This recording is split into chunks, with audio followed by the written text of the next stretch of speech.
Hey everybody, it's Dr. Morgan. It is Friday, and I wanted to do a little check-in and let you guys know what I have planned for today and for next week. Hopefully, everybody got a chance to look at some of the images coming back from the James Webb Space Telescope. If you didn't watch the press conference, the images are all over the web. I will post some links to where NASA archives the high-resolution, high-quality images, so you can zoom way in on them.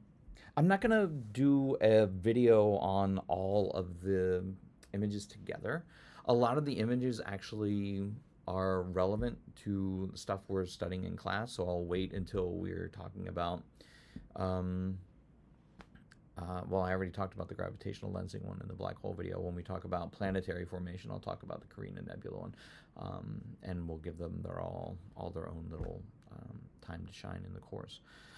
I don't think I'm gonna post a lecture video today. Again, today is Friday. I'm gonna post a lab activity for this week, which is a lab activity where you run simulations on the evolution of a star.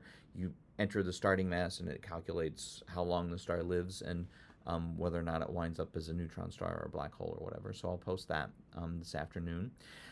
The things probably won't get posted until like 1 or 2 o'clock this afternoon because I have some meetings and stuff this morning.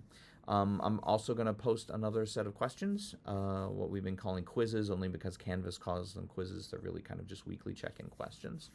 So I'll post those this afternoon as well. And then next week, I think we're due to start talking about star formation and planets and planetary systems. It's also about time for me to assign the paper for the course, which is called the NASA Mission Priority Assignment. I will look at that assignment and figure out how to scale it down a little bit, just because in the summer class everything's kind of compressed and you've got a little bit less time than I usually give students on it. I think it's a really interesting and fun assignment, and it'll be a good way for you to, as we're going through talking about the solar system, to kind of have part of your brain always focused on what does this mean for the paper I'm working on. So I'll probably post that assignment on Monday. So, like I said, look at those James Webb images if you haven't already. Look at the post I put up in the discussion boards. I'll probably put another couple posts up in the discussion boards either over the weekend or next Monday or Tuesday.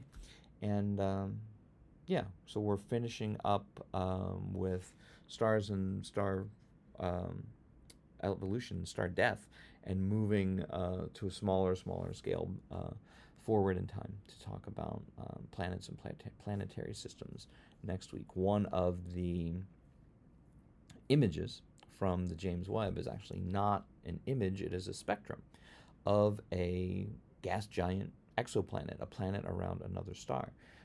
I've actually got to go and edit my presentation on exoplanets because I talk about getting a spectrum of an exoplanet as a hypothetical thing that maybe someday in the future we'll be able to do. Well, that day is now. We have a spectrum of an exoplanet, and it's a really big planet, really close to its star, so it was a really easy spectrum to get. Those results are only going to get better and better over the next 20 years. The Hubble Space Telescope has been doing its thing since I was an undergraduate. The James Webb Space Telescope will hopefully be doing its thing for the rest of your adult life. So you have a lot of exciting stuff to look forward to. All right, I'm going to go ahead and stop that there, and I will see you in a lecture video on Monday.